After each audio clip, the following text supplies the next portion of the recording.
On this video, we're going to take a look at lead contacts, so how to create them and how we can search for them.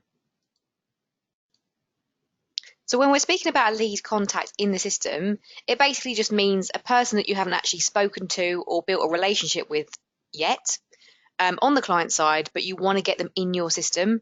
And there's someone you're probably focusing on speaking to because there'll be someone that's good for you and the business. So there are three ways you can add them into the system. One is by being on the company record, and you do the same thing as you normally would to create a new contact. So first icon, create contact, all from the activities.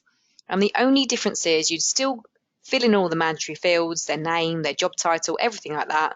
But you'd also tick create lead contact. So then you'd have the status of lead against their name. So once you fill in those details there and we click on confirm,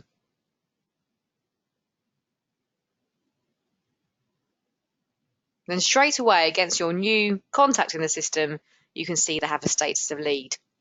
So no matter whether the company has a status of lead or if they've got a status of active, it doesn't matter. You can still add the contact in exactly the same way. The other way you could do it is when you're creating a brand new company.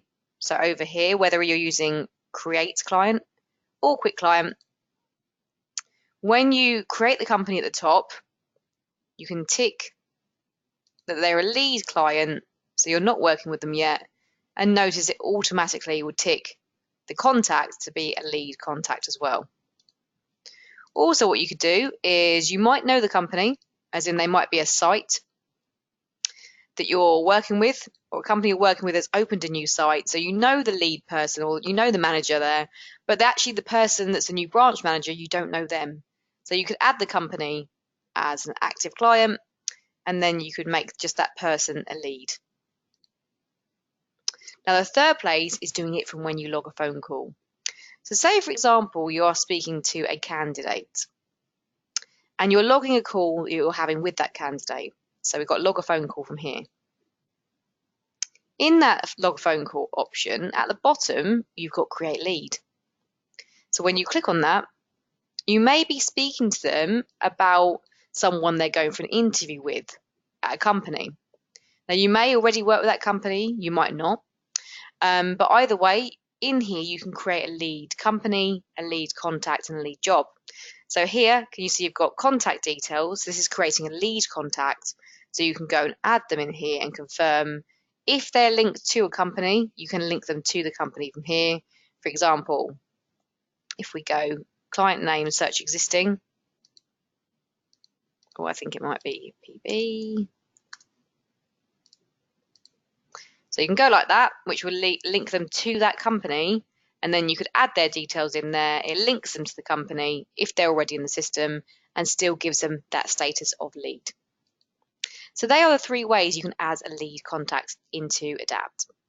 So searching for one, you'd go to searches and to our full list of searches in here.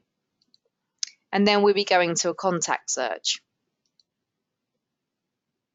You've then got a status option at the top. So you would select lead.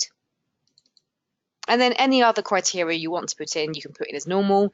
So maybe an address, or maybe you only want to see your own lead contacts. So you can go office and consultant, put in your name, and then attach your name to that status. Then when you run the search, it will only list contacts that are lead contacts in the system. And then you can go through and save the search. You can send emails from here, log phone calls, etc. So that's an explanation of why you would add leads in the first place, and also how to create a lead contact and how to search for them in the system.